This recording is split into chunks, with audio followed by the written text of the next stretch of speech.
Repartidores nocturnos. Historia 1. El paquete que nunca debió entregarse. Buenas noches, cronistas. Mi nombre es Carlos Ramírez y trabajo como repartidor nocturno para una empresa de mensajería en el estado de Veracruz. Llevo 5 años en este trabajo y he visto de todo. Perros agresivos, clientes extraños, zonas peligrosas.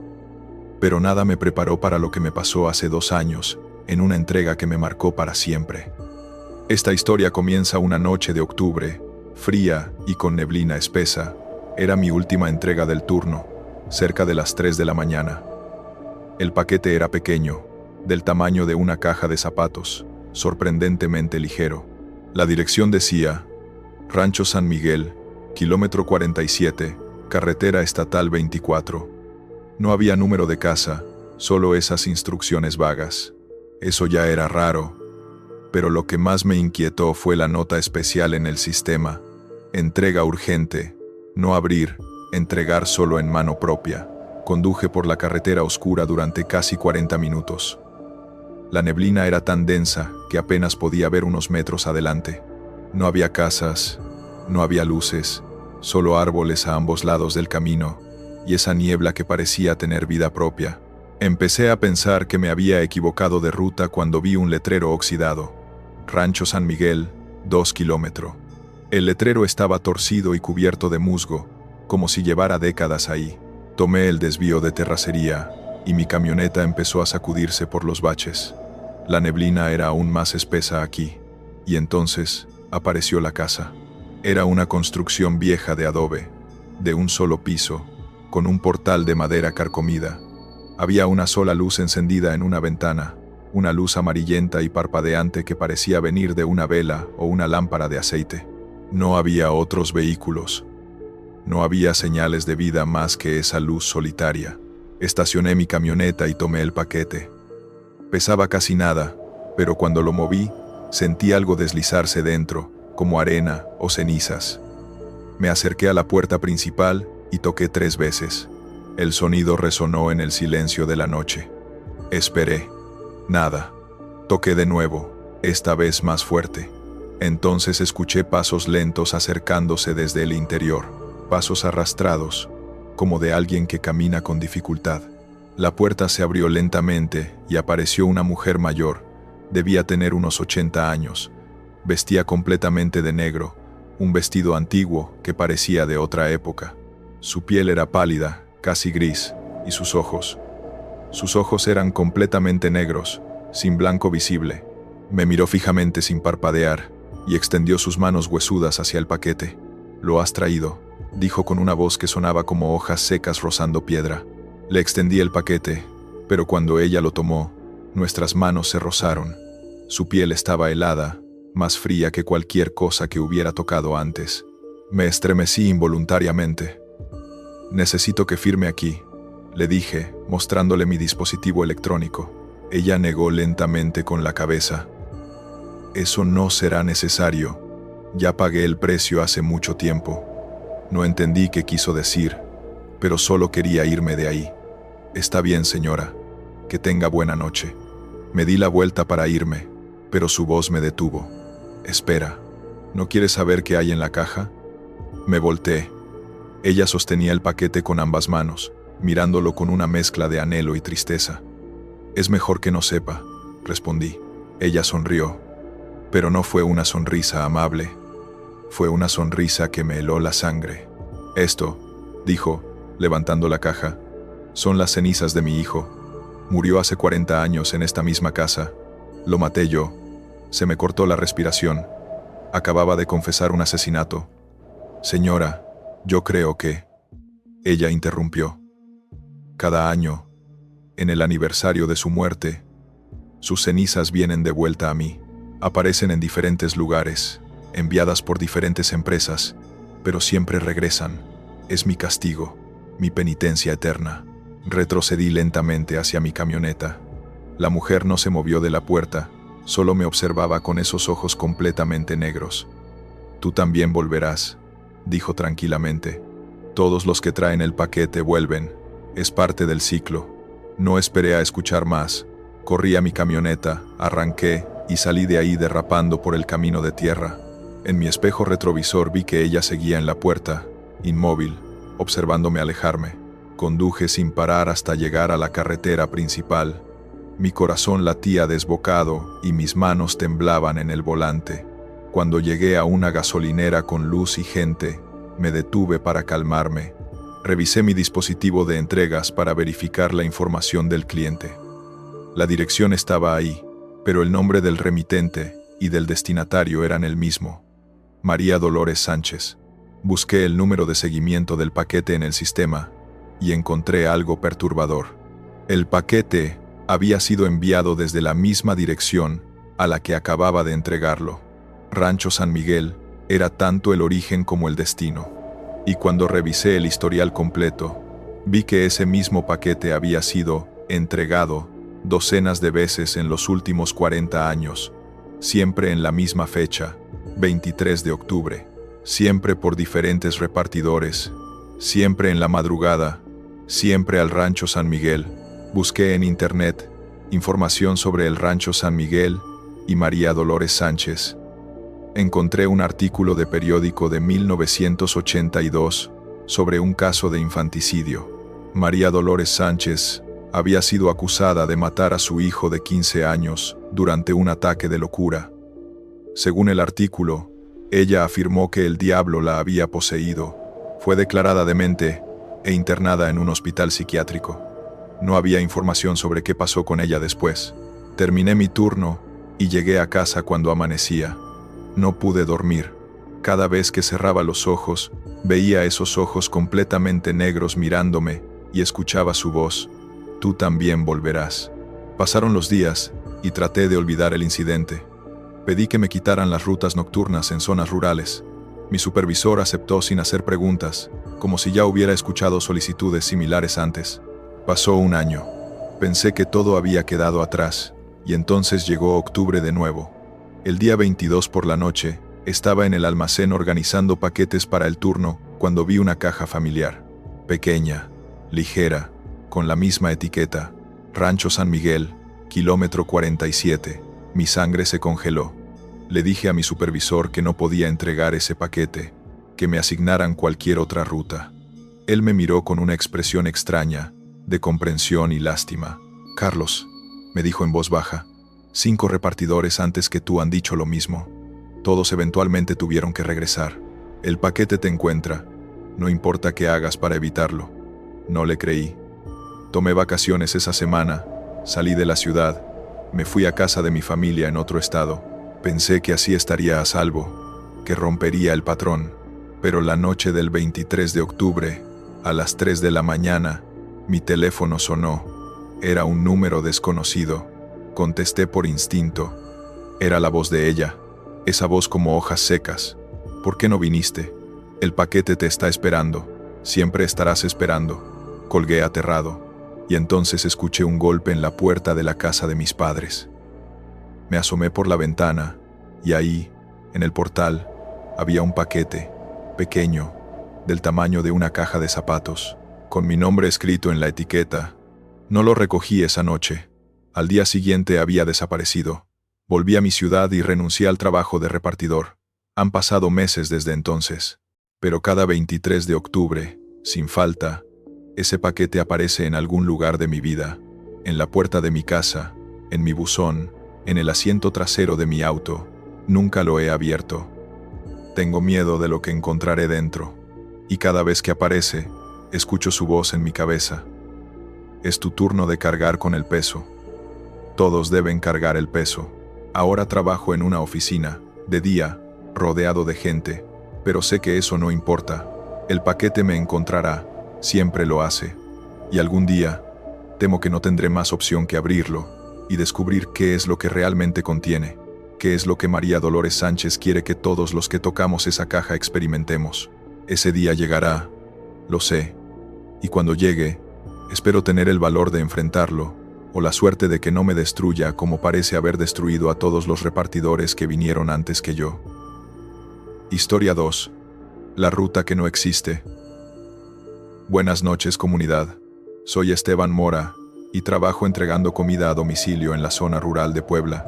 Es un trabajo que hago desde hace 3 años, principalmente de noche porque las propinas son mejores y hay menos tráfico. Lo que voy a contarles sucedió hace 6 meses, y desde entonces he considerado seriamente dejar este trabajo, aunque la necesidad económica me mantiene aquí. Esta es la historia de una entrega que me llevó a un lugar que no debería existir.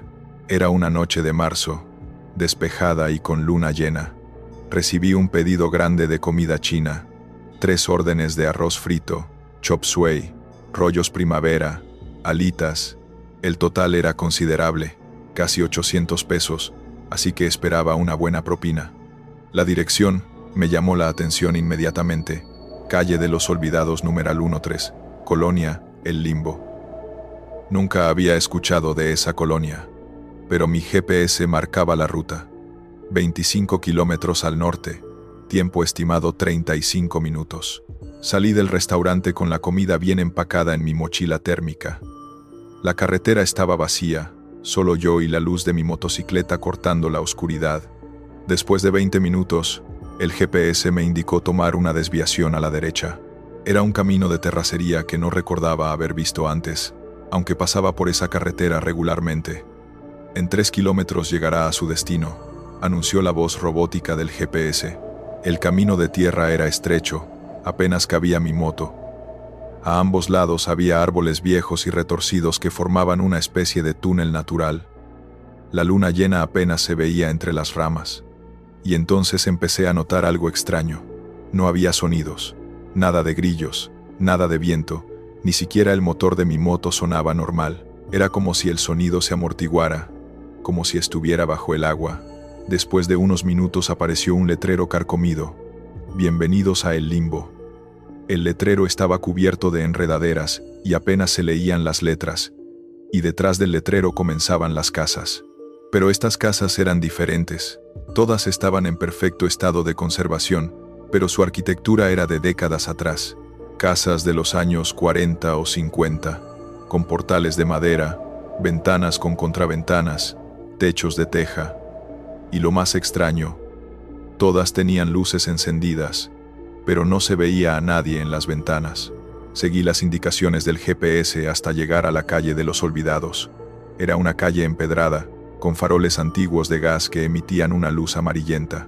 Las casas aquí eran aún más antiguas. Algunas parecían mansiones coloniales en miniatura. Y ahí estaba el número 13. Una casa de 2 pisos con un jardín perfectamente cuidado y una fuente en el centro que no tenía agua. En el portal había un hombre esperando. El hombre era joven, quizás de unos 30 años, vestido con un traje completo anticuado, de los que se usaban en los años 50. Saco, corbata, sombrero. Me sonrió cortésmente cuando me acerqué. «Buenas noches. ¿Trae usted nuestro pedido?», preguntó con un acento formal, casi teatral. «Sí, señor. Son 785 pesos», respondí sacando las bolsas de comida de mi mochila térmica. Él sacó su billetera y me dio un billete de 1000 pesos. Cuando tomé el billete, algo se sintió mal. El papel era diferente, más grueso, y cuando lo miré bajo la luz del farol, casi solté el billete del susto. Era un billete antiguo, de los que se dejaron de usar hace más de 30 años. Tenía la imagen de un presidente que ya ni recordaba, y la fecha de emisión decía 1975. «Señor», le dije, tratando de mantener la calma, «este billete ya no es válido. ¿Tiene otro?». El hombre me miró confundido. «¿Cómo que no es válido? Lo saqué esta mañana del banco». Detrás de él, en el marco de la puerta, apareció una mujer también vestida con ropa de otra época, un vestido de los años 50 con un delantal. «¿Qué sucede, querido?», preguntó ella. El hombre se volvió hacia ella. «Este joven dice que nuestro dinero no es bueno». Fue entonces cuando escuché voces detrás de mí. Me volteé y vi que de las casas vecinas estaba saliendo gente, hombres, mujeres, niños, todos vestidos con ropa de mediados del siglo XX. Todos me miraban con curiosidad, como si yo fuera una atracción de feria. «¿De dónde vienes, muchacho?», preguntó un anciano con bastón. «¿Por qué vistes así?». ¿Qué año es?, preguntó una mujer con un bebé en brazos. Es 2024, respondí, mi voz temblando. La multitud murmuró entre sí. El hombre del traje me miró con tristeza en sus ojos. 2024, repitió suavemente. Entonces han pasado muchos años, muchos más de los que creíamos. Se volvió hacia la mujer en la puerta. Elena, creo que finalmente llegó el día. Alguien del exterior encontró el camino.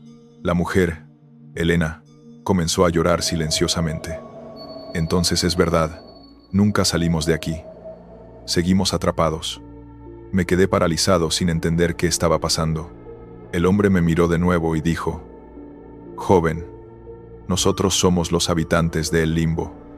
Este pueblo desapareció del mapa en 1956. Hubo una inundación masiva, una presa se rompió y todo el valle se llenó de agua. Todos morimos, pero nunca nos dimos cuenta.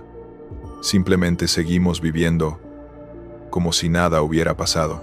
Retrocedí lentamente hacia mi moto, la comida olvidada en mis manos. No, no puede ser. Ustedes están aquí, están hablando conmigo. Un niño pequeño se acercó y trató de tocar mi moto.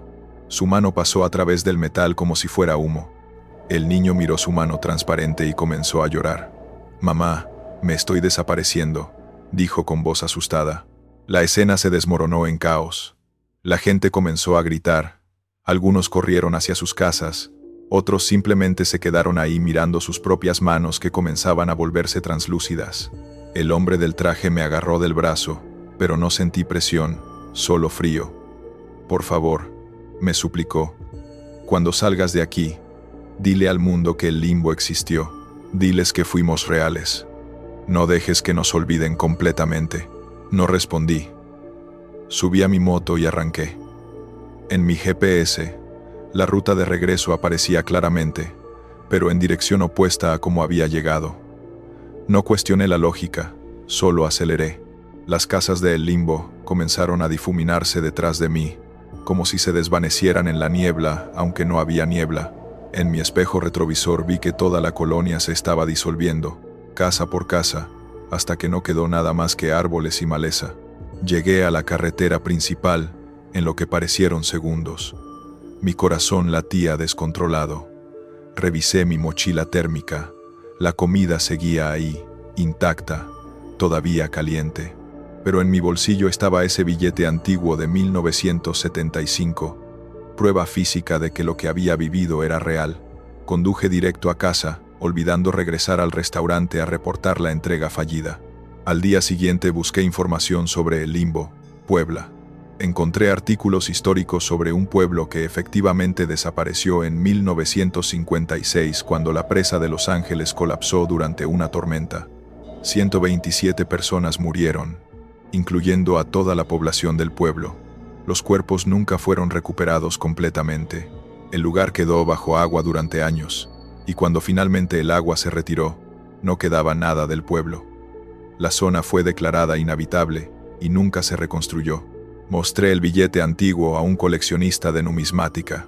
Me confirmó que era auténtico, de 1975, en perfecto estado de conservación, como si acabara de salir del banco. ¿Dónde lo conseguiste?, me preguntó fascinado. No supe qué responder. Le inventé una historia sobre haberlo encontrado en una casa vieja. Él me ofreció 5,000 pesos por el billete. Lo rechacé. Ese billete es mi prueba. Mi conexión con algo que no logro comprender del todo. Traté de encontrar la ruta de nuevo. He vuelto a esa carretera docenas de veces, buscando el desvío de terracería, el letrero carcomido, cualquier señal de que el camino a El Limbo existe, pero no encuentro nada. Es como si esa ruta solo se abriera esa noche, solo para mí, solo para entregarme ese mensaje desesperado de gente que lleva casi 70 años atrapada en un limbo literal entre la vida y la muerte. Lo más perturbador es que desde esa noche, cada 2 o 3 semanas, recibo un pedido en mi aplicación de entregas con la misma dirección, calle de los Olvidados numeral 13, Colonia El Limbo. Siempre rechazo el pedido inmediatamente, pero el sistema lo vuelve a asignar, una y otra vez, como si alguien o algo insistiera en que yo regrese. Las notas de entrega siempre dicen lo mismo. Por favor, no nos olvides. Necesitamos que alguien sepa que estuvimos aquí. He pensado en volver. Quizás podría ayudarlos de alguna manera, quizás podría liberarlos de su ciclo eterno. Pero también tengo miedo de quedarme atrapado con ellos, de convertirme en otro habitante del limbo que vive sin saber que está muerto. Por ahora, sigo trabajando, sigo entregando, pero siempre con el miedo de que mi GPS me lleve de vuelta a ese lugar que no debería existir, a esas calles, donde el tiempo se detuvo en 1956, y sus habitantes siguen esperando una salvación que quizás nunca llegará. Historia 3. El cliente que siempre ordena. Buenas noches, cronistas. Me llamo Roberto Valdés y trabajo repartiendo pizzas en la zona conurbada de Monterrey. Es un trabajo sencillo, no paga mucho, pero es honesto y me permite estudiar durante el día. Lo que voy a contar empezó como algo extraño pero inofensivo, y poco a poco se convirtió en mi peor pesadilla. Todo comenzó hace un año con un cliente que ordenaba pizza todas las noches a la misma hora, exactamente a las 2:37 de la madrugada. El primer pedido fue normal. Una pizza grande de pepperoni, sin ninguna especificación especial. La dirección era un desarrollo de casas en las afueras de la ciudad, de esas colonias nuevas donde todas las casas se parecen. Calle Fresno, numeral 892. Llegué a la dirección en 25 minutos. La casa estaba completamente a oscuras excepto por la luz del portal. Toqué el timbre y esperé. Un hombre abrió la puerta. Era delgado, de mediana edad, con lentes gruesos y ropa formal a pesar de la hora. Me sonrió de manera educada y pagó en efectivo, dejando una propina generosa del 30%. Gracias por traerla caliente, dijo antes de cerrar la puerta suavemente. Parecía un cliente normal, quizás alguien que trabajaba en turno nocturno, y esa era su hora de cena. No pensé más en ello, pero al día siguiente, a las 2:37 de la mañana exactamente, entró el mismo pedido, misma pizza, misma dirección, mismas especificaciones, y yo fui el repartidor asignado nuevamente. Cuando llegué, la escena era idéntica. Casa oscura, luz del portal, el hombre abrió con la misma sonrisa, pagó en efectivo, con la misma propina del 30%.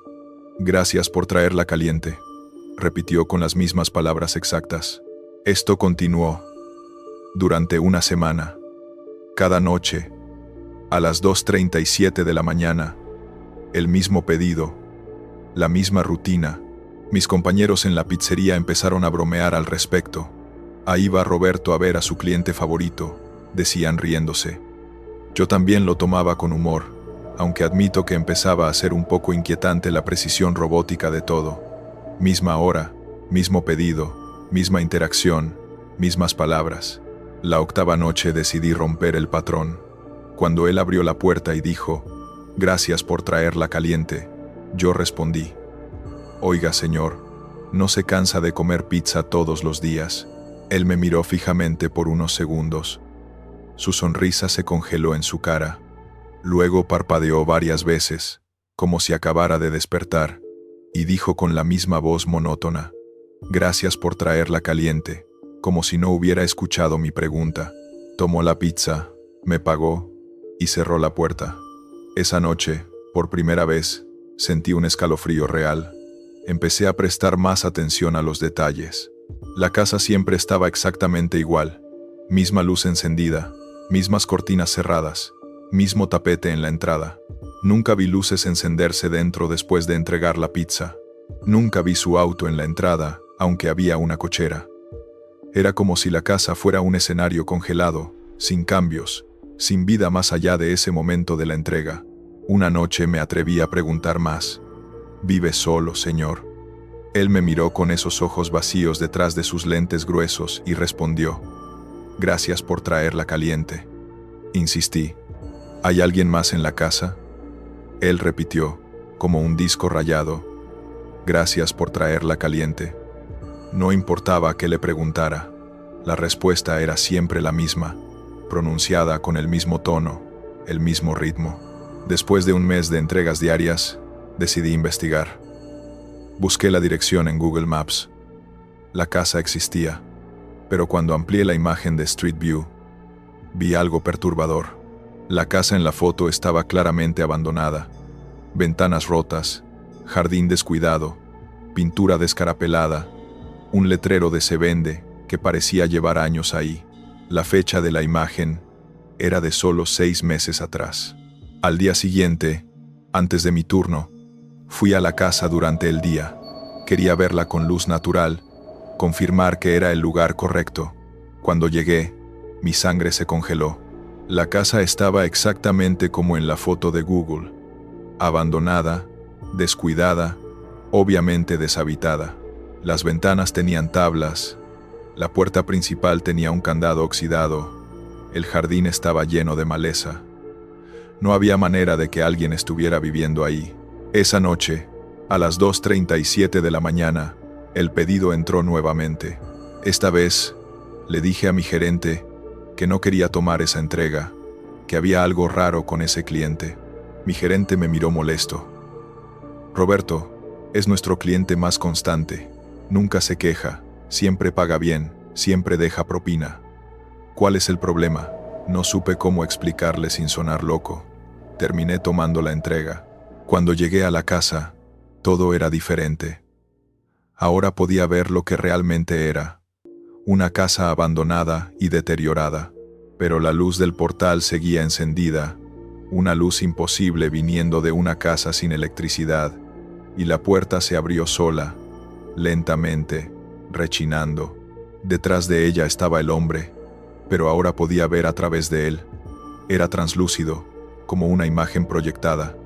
Su sonrisa era la misma, pero sus ojos estaban completamente vacíos, sin vida. «Gracias por traerla caliente», dijo con esa voz que ahora sonaba hueca, como viniendo de muy lejos. Extendió su mano para tomar la pizza y pude ver que su mano no era sólida. Era como niebla con forma de mano. Solté la pizza del susto y cayó al suelo. Él no reaccionó, solo siguió con su mano extendida, esperando. «Gracias por traerla caliente», repitió mecánicamente. Corrí a mi moto y salí de ahí a toda velocidad.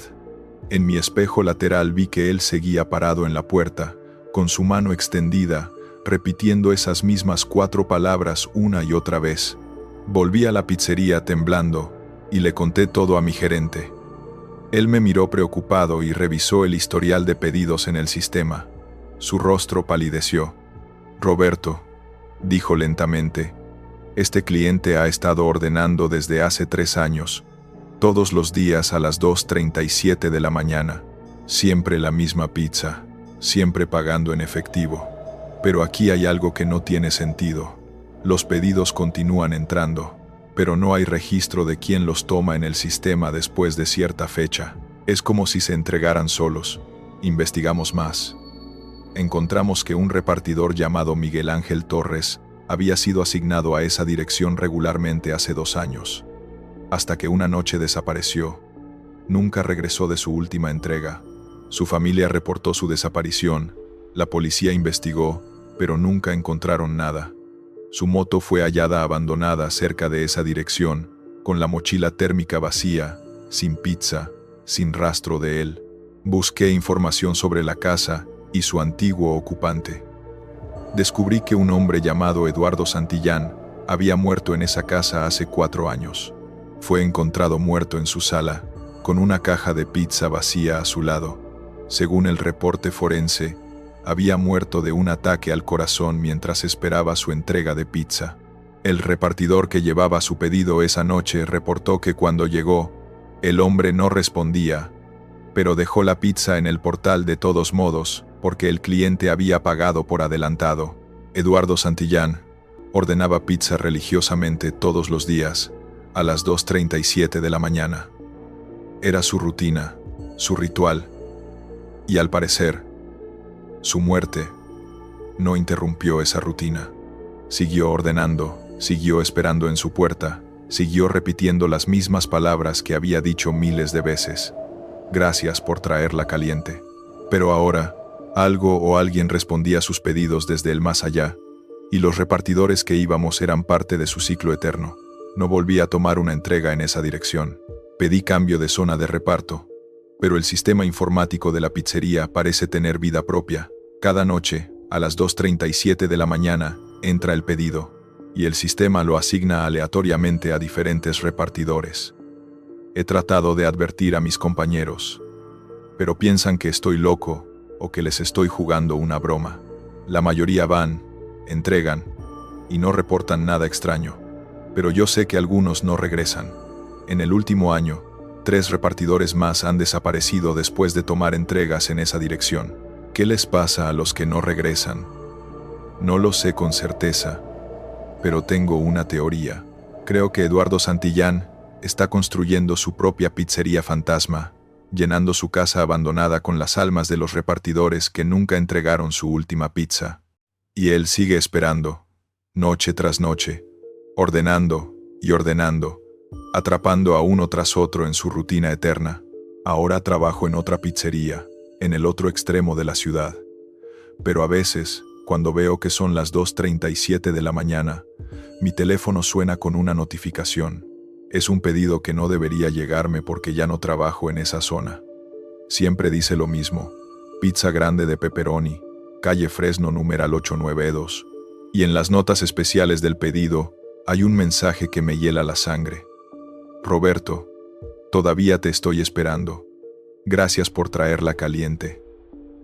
Historia 4. La carretera que cambia. Buenas noches. Mi nombre es Fernando Gutiérrez y soy repartidor de paquetería express en el estado de Oaxaca. Manejo largas distancias, a veces 200 o 300 kilómetros en un solo turno, llevando paquetes urgentes entre ciudades. Es un trabajo solitario, especialmente de noche, pero paga bien y me gusta la libertad de la carretera. O al menos me gustaba, hasta que descubrí que algunas carreteras no se quedan en el mismo lugar, que algunos caminos te llevan a destinos que no están en ningún mapa. Esta historia comienza una noche de febrero. Tenía que llevar un paquete urgente desde Oaxaca capital hasta un pueblo llamado Santo Domingo del Valle. La ruta era simple: carretera federal 190, unos 80 kilómetros, hora y media de viaje. Salí a las 11 de la noche. El cielo estaba despejado, lleno de estrellas, y la carretera estaba vacía. Era una noche perfecta para manejar. Llevaba unos 40 kilómetros cuando noté algo extraño. Había pasado por esta ruta docenas de veces y conocía cada curva, cada pueblo, cada gasolinera. Pero esta vez, las cosas se veían diferentes. Los pueblos que normalmente veía iluminados estaban a oscuras. Las gasolineras que siempre estaban abiertas estaban cerradas. Algunas se veían abandonadas. Y lo más extraño, no había visto un solo vehículo en 30 minutos. Ni uno solo. Pensé que quizás había tomado un atajo sin darme cuenta, aunque mi GPS marcaba que seguía en la ruta correcta. Seguí manejando, pero la sensación de que algo no estaba bien crecía con cada kilómetro. Y entonces vi el letrero. Era un letrero de carretera antiguo, de esos de metal oxidado con letras pintadas a mano. Decía: Bienvenido a San Andrés de las Sombras, fundado en 1823. Nunca había escuchado de ese pueblo, y eso era raro porque conocía bien la región. Frené y saqué mi teléfono para buscar información. No había señal. Revisé mi GPS. La pantalla mostraba mi posición, pero alrededor de mi ubicación todo estaba en blanco, sin carreteras, sin pueblos, sin nada. Era como si estuviera en medio de la nada. Decidí continuar, buscando el siguiente pueblo conocido para reorientarme. La carretera comenzó a cambiar. El asfalto se volvió más viejo, agrietado, con hierbas creciendo en las orillas. Los árboles a los lados eran más altos, más antiguos, formando un dosel sobre la carretera que bloqueaba la luz de la luna. Y entonces aparecieron las casas. Primero una, luego dos, luego toda una fila de casas antiguas a ambos lados del camino. Casas de adobe con techos de teja, portales de madera, ventanas con contraventanas. Y en cada casa había una vela encendida en la ventana. Las velas creaban un efecto hipnótico. Docenas de pequeñas llamas amarillas parpadeando en la oscuridad. Pero no había gente. Las casas se veían habitadas. Había ropa tendida en los patios, herramientas en los portales, macetas con flores. pero no se veía a nadie. Reduje la velocidad, fascinado y aterrado al mismo tiempo. ¿Dónde estaba todo el mundo? En el centro del pueblo había una plaza. La rodeé lentamente. Había una iglesia antigua, su campanario alto proyectando una sombra larga. En la plaza había bancas de piedra, un kiosco central y una fuente seca cubierta de musgo. Y ahí, sentado en una de las bancas, había un hombre anciano. Era la primera persona que veía. Estacioné mi camioneta y me acerqué a él. «Disculpe, señor», le dije. «¿Me puede decir cómo regresar a la carretera federal 190? El anciano levantó la vista lentamente. Sus ojos eran de un color gris pálido, casi blancos. Me estudió durante un momento antes de hablar. «Estás en el camino correcto, hijo, pero tomaste el desvío equivocado. Este es San Andrés de las Sombras. No muchos llegan aquí por accidente». «¿Por accidente?» Yo no desvié. Seguí derecho por la carretera. El anciano sonrió sin humor. La carretera cambia, dependiendo de quién maneja por ella y cuándo. A ciertas horas, en ciertas noches, la carretera se abre a lugares que ya no existen en tu mundo. San Andrés de las Sombras fue abandonado hace 150 años. Una plaga se llevó a todos, pero el pueblo no desapareció. Solo se desplazó. Ahora existe en otro tiempo, otro lugar. Retrocedí lentamente. El anciano continuó. Todos los que viven aquí estamos atrapados en el momento de nuestra muerte. Yo morí en 1895, esperando en esta plaza a que llegara un doctor que nunca llegó. Los demás murieron en sus casas, en sus camas, solos. Por eso ves las velas. Cada vela marca un alma que sigue esperando. ¿Cómo salgo de aquí? Mi voz temblaba. El anciano señaló hacia el otro lado de la plaza. Sigue la carretera hacia el sur. No mires atrás. No te detengas. No apagues tus luces. Y reza para que la carretera decida dejarte ir. No todos los que llegan aquí logran salir. Algunos se quedan, agregan su vela a la colección. No esperé a escuchar más. Corrí a mi camioneta, arranqué y aceleré hacia el sur siguiendo su indicación. En mi espejo retrovisor vi que el anciano seguía sentado en la banca, observándome partir. Y detrás de él, las ventanas de las casas comenzaron a llenarse de figuras. Hombres, mujeres, niños, todos con rostros pálidos y ojos vacíos, todos observando mi salida. Y en cada ventana, una vela ardiendo. La carretera se estrechó, convirtiéndose en poco más que un sendero. Los árboles se cerraron sobre mí formando un túnel completo de oscuridad. Mis faros apenas penetraban la negrura. Y entonces escuché los susurros. Cientos de voces susurrando al mismo tiempo, en un idioma que no reconocía. Las voces venían de todas partes, del bosque, del aire, de mi propia camioneta. Presioné el acelerador a fondo, ignorando los baches y las piedras. La carretera se sacudía bajo mis llantas. Los susurros se hicieron más fuertes, más insistentes. Quédate con nosotros. No estás solo.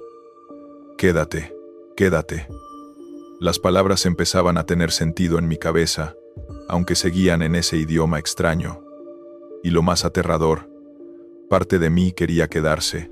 Había una extraña paz en esas voces, una promesa de nunca estar solo de nuevo, pero luché contra esa tentación. Seguí manejando, aferrándome al volante como si fuera mi única conexión con el mundo real, y de repente, tan abruptamente como había comenzado, el túnel de árboles terminó. Salí a una carretera moderna, con líneas pintadas, señalamientos reflectantes, y a lo lejos vi las luces de una gasolinera. Pisé el freno. Mi camioneta derrapó y se detuvo en el acotamiento. Me quedé ahí temblando, tratando de procesar lo que acababa de pasar. Revisé mi teléfono. Tenía señal nuevamente. La hora me impactó. Eran las 4:30 de la mañana. Habían pasado más de 5 horas desde que salí de Oaxaca, pero según mi experiencia, había estado en San Andrés de las Sombras solo unos 20 minutos. El tiempo no había fluido normalmente. Revisé mi GPS. Marcaba que estaba a solo 10 kilómetros de Santo Domingo del Valle, mi destino original. Había recorrido 80 kilómetros en 5 horas. Llegué a la dirección de entrega con el amanecer. El cliente me recibió molesto por el retraso. Intenté explicarle que había tenido problemas en la carretera, pero ¿cómo le explicas que te perdiste en un pueblo de fantasmas que existe fuera del tiempo? Solo me disculpé, entregué el paquete y me fui. Durante el viaje de regreso a Oaxaca, busqué cualquier señal del desvío hacia San Andrés de las Sombras. No encontré nada. La carretera era normal, recta, sin pueblos extraños. Investigué cuando llegué a casa. Busqué información sobre San Andrés de las Sombras. Encontré una mención en un libro antiguo de historia de Oaxaca. El pueblo existió realmente, fundado en 1823, abandonado en 1895 después de una epidemia de fiebre amarilla que mató a toda la población de 300 habitantes. El libro incluía un detalle escalofriante. Los sobrevivientes de pueblos cercanos reportaron ver luces en las ventanas de San Andrés durante años después del abandono, como si los muertos siguieran viviendo ahí. Desde esa noche, he manejado por esa misma ruta docenas de veces. Nunca he vuelto a encontrar el desvío, pero cada vez que paso por ese tramo, entre los kilómetros 40 y 50, siento algo. Una presencia, una atracción sutil, como si la carretera me estuviera invitando a tomar un desvío que solo aparece en ciertos momentos. Y a veces, cuando manejo tarde en la noche, veo algo en el espejo retrovisor, una luz parpadeante, como una vela, siguiéndome a la distancia. He hablado con otros repartidores y conductores que hacen rutas nocturnas en Oaxaca. Algunos admiten haber vivido experiencias similares. Pueblos que aparecen donde no deberían estar, carreteras que cambian de dirección, tiempo que fluye de manera extraña. Un conductor me contó que una vez llegó a un pueblo fantasma y cuando intentó salir, sus llantas se hundían en el suelo como si fuera arena movediza. Tuvo que abandonar su camión y correr. Cuando volvió al día siguiente con ayuda, no había señal del pueblo ni de su camión. Otro repartidor me dijo que él también había estado en San Andrés de las Sombras. Vio las mismas velas, las mismas casas vacías, pero él cometió un error que yo no cometí. Aceptó comida de una mujer que salió de una de las casas. Desde entonces, una vez al mes, no importa dónde esté o qué esté haciendo, a la medianoche exacta se encuentra de vuelta en ese pueblo. Solo durante unos minutos, pero es suficiente para recordarle que está marcado, que está conectado a ese lugar de alguna manera que no puede romper. Yo tuve suerte. Solo pasé por ahí, no acepté nada, no hablé con nadie más que con el anciano, no miré atrás después de salir, pero sé que esa conexión existe. Sé que San Andrés de las Sombras me está esperando, que algún día, en alguna noche sin luna, la carretera me llevará de vuelta. Y cuando eso pase, no sé si tendré la fuerza para salir nuevamente, porque hay algo en ese lugar que llama, que promete un descanso eterno, una comunidad de almas perdidas que han encontrado su propio tipo de paz en la oscuridad. Por ahora, sigo trabajando, sigo manejando esas carreteras nocturnas, pero siempre con cuidado, siempre alerta, siempre consciente de que el mundo que vemos durante el día no es el mismo mundo que existe en la oscuridad, y que algunas carreteras no te llevan a donde crees que vas, sino a donde necesitas estar, para bien o para mal, y que algunos destinos no están en ningún mapa porque no pertenecen a nuestro tiempo, solo esperan pacientemente a que la carretera decida revelarse y arrastrarte a su abrazo eterno. Y así, mis amables cronistas de la noche, llegamos al final de estas historias. Si te han gustado, suscríbete, comparte y déjanos en los comentarios desde dónde nos estás escuchando. Nos veremos muy pronto, en el próximo misterio.